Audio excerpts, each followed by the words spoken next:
kamu qanaah, pasti rezekimu tuh jadi ajaib. Tapi coba kamu nggak qanaah, rezeki yang kamu terima itu kayak biasa-biasa aja. Bahkan kadang-kadang kamu jadi kufur nikmat. Ah, segini lagi. Padahal segininya kamu, iya, itu sekian juta yen, gitu loh. Sekian ratus ribu yen. Sedangkan orang lain untuk mendapatkan sekian puluh ribu yen saja susah. Iya. Ada yang digaji 50 ribu yen, 5 juta. Ada yang 100 ribu yen merasa kurang karena dia tidak melihat bahwa banyak orang dengan overtime, tambahan kerja, cuma dapat 50 ribu yen. Maka banyaklah istri yang kufur nikmat. Maka kemudian dia protes pada suaminya, kenapa gaji kamu cuma segini-gini? 14 tahun kita hidup di Jepang, gaji nggak nambah-nambah. Kenapa dia bisa bilang begitu? Karena dia nggak sadar bahwa ada orang yang Masya Allah sudah 20 tahun dia kerja, gajinya masih stagnan seperti itu. Kenapa? Karena dia tukang cleaning service di sebuah mall namanya Ion. Iya. Dan itu saya ketemu di Osaka tadi. Cleaning service 20 tahun, gaji segitu-gitu aja. 70 ribu yen, 80 ribu yen, 8 juta, 7 juta. Iya. Di saat yang sama ada orang yang tiap tahun dapat ratusan ribu yen. Iya. Ada yang HRD, ada yang di Toyota kerja, ada yang Masya Allah. Kalau kamu bandingkan selalu dengan yang di atas, kamu gak akan pernah qanaah. Yang keempat teman-teman, ini juga dahsyat. Yang membuat rezeki itu ajaib. Bersedekah di saat sulit. Kalau bersedekah lagi lapang, biasa. Tapi bersedekah uang lagi pas-pasan. Iya. Ini tinggal berapa yen ini. Buat Shinkansen, lumayan ini. Iya. Tapi ada yang... Iya. Itu. Iya. Padahal dia lupa. Seandainya dia sedekahkan di saat dia susah, di saat dia sulit, Allah yang ada di atas langit sana tidak buta. Allah tahu kok. Yang nitipin kamu uang saat kamu sulit itu siapa? Saya tanya. Siapa yang nitipin kalian uang pas-pasan itu sekarang itu siapa? Jawab dong. Ini wajahnya wajah pas-pasan tapi nggak mau jawab. Kalian ini wajah pas-pasan.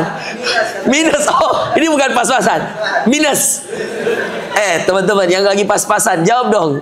Yang ngasih kamu uang saat kamu pas-pasan itu loh. Yang kalau Ustadz, ini kalau saya pakai buat sedekah Ustadz, buat bangun masjid, buat anak yatim, penghafal Quran. Saya buat Shinkansennya nggak ada Ustadz. Iya. Baliknya susah Ustadz.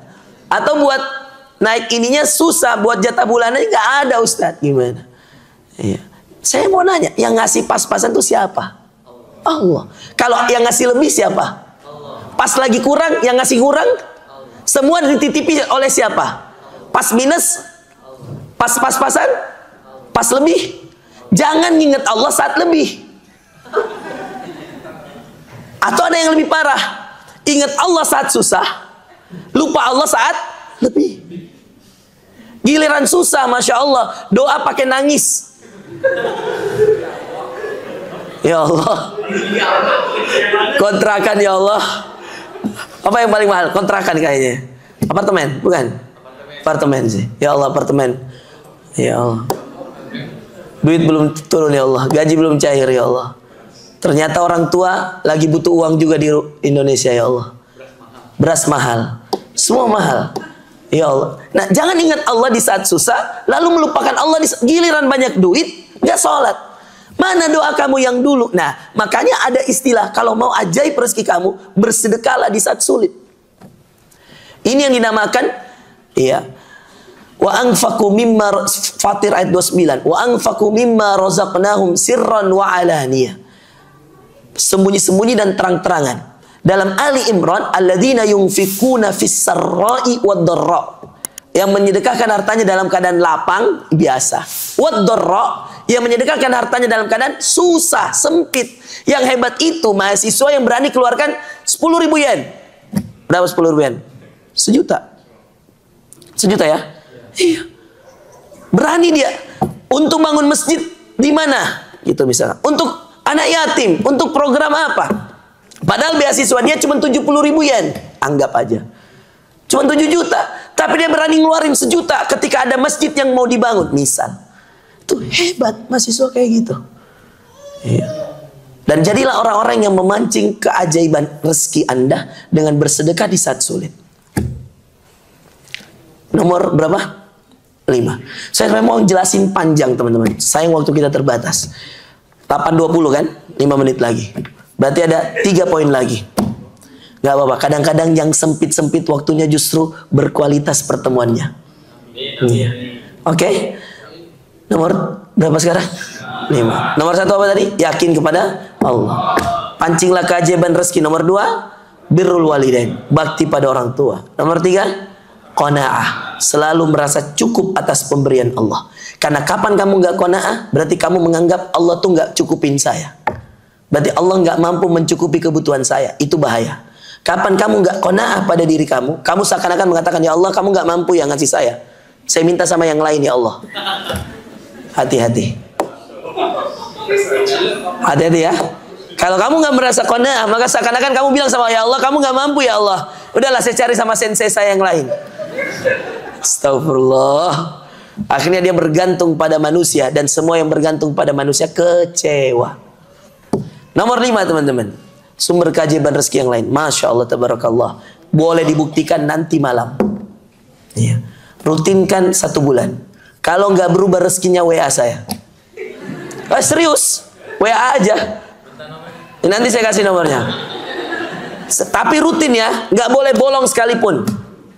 Gimana Ustaz? Rutinkan sholat malam. Berubah rezeki, percaya saya. Iya. Keberkahan hidup berubah. Iya. Keajaiban rezeki. Coba kalau ada yang punya utang, coba dirutinkan tiap malam. Iya. Rutin terus sholat malam. Iya. Percaya akan ada jawaban dari utang-utang itu dari cara lain. Serius. Iya. Saya kasih kalian tadi doa untuk lunas utang. Sekarang saya kasih kalian 1 amalan yang kalau kalian amalkan, insya Allah atas izin Allah, maka akan lunas utang kalian. Mau atau tidak? Mau. Bayar.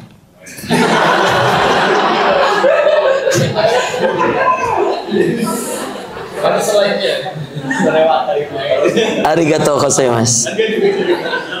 Gimana cara lunas utang? Apa amalannya? Bayar. Apa amalan biar lunas utang? Bayar. Yang keras dong. Apa? Bayar. Jadi amalan untuk lunas utang apa? Bayar. Gimana?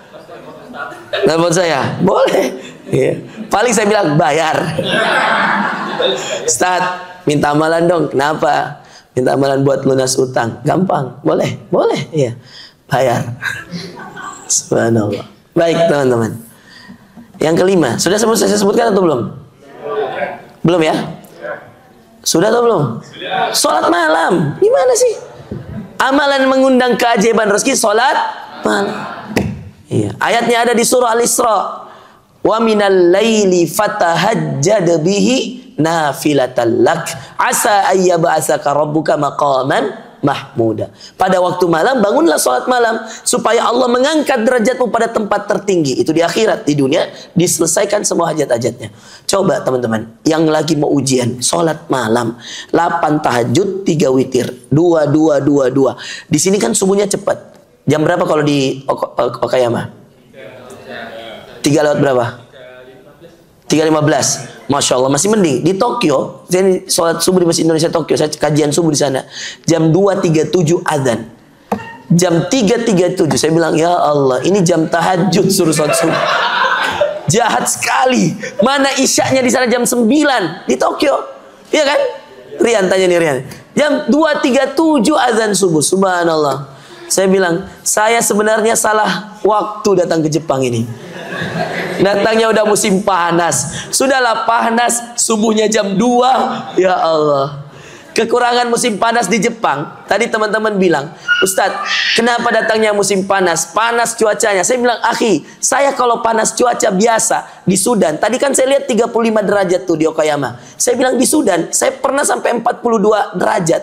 Bahkan kalau musim panas banget, 49. Saya nggak ada masalah musim panas di Jepang. Ustadz Fatih Karim telepon, Ustadz, kenapa datangnya bulan Juli? Jangan Ustadz, kan dia undang saya di Yokohama juga. Ustadz datang nanti di musim summernya, di musim apa, winternya, atau di musim yang ada apa itu bunga apa?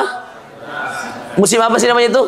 Saya juga mau, cuma waktu saya nggak ada Ustadz. Saya bilang gitu. Ustadz panas. Saya teman-teman, saya jujur sama kalian, nggak ada masalah dengan panasnya cuaca. Yang masalah dengan panasnya mata.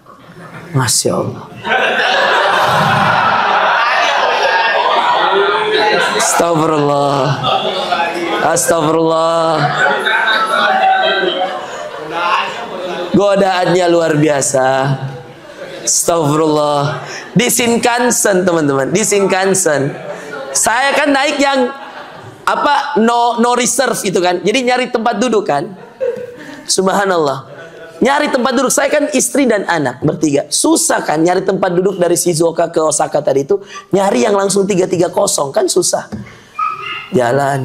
Kan otomatis lihat tempat duduk dong. Seret. Astagfirullah. Padahal niatnya cari tempat duduk. Ngelihat yang bening. Padahal bawa istri loh ini. Loh nggak bisa makanya untunglah Nabi bilang lakal ula. Bagimu pandangan pertama. Setelah itu tundukkan pandangan, maka segera. Oh ya, astagfirullah. Susah, gitu loh. Kok, aduh, astagfirullah. Susah kan? Ada teman saya di Makassar, namanya Ustadz Dasat Latif. Pernah dengar? Dia punya statement bagus sekali. Dia pernah ke Jepang. Dia bilang gini, di Jepang Ustadz susah. Iya, nggak dilihat barang bagus. Iya. Dilihat berdosa ya. Subhanallah, itu kata dia. Jadi Masya Allah, panas-panas nih ya Allah, pakaian orang-orang naudzubillah ya, tapi itulah keadaan, itulah ujian kita ya. Masya Allah. Waduh, udah mau habis aja ini.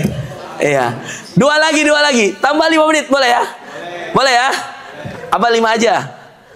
Selesai ya. Selesai lah. Apa nomor 5? Sholat malam.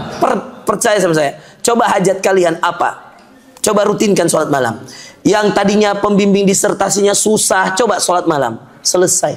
Tiba-tiba dia berubah pikiran. Banyak kejadian begitu. Ada yang Masya Allah rezekinya susah, jualan kok nggak laku-laku. Coba sholat malam. Rutinkan terus sholat malam. Jualan setelah itu. Beda subhanallah rezekinya. Begitulah cara Allah ketika memberikan rezeki orang-orang yang rajin bangun malam. Nabi itu kesayangan Allah. Dibangunin nggak? Bangunin. Lagi berselimut, ya ayyuhal muzammil, ya ayyuhal mudaththir. Lagi enak-enak tidur dibangunkan. Begitu pentingnya sholat malam. If you want change your life, please make a tahajud and make a witir every day, setiap malam, and feel how Allah change your life. Rasakan sendiri bagaimana Allah berubah hidupmu. Demi Allah, Nabi tidak ada sholat yang paling dia seriusi, tidak pernah dia tinggalkan kecuali sholat malam. Minimal witir sebelum tidur. 8 yang paling rutin Nabi itu 8, 3 witirnya. Yang bersaksi istrinya, karena Nabi SAW sholat 11 raka'ah. Nabi itu sholat malamnya 11 rakaat.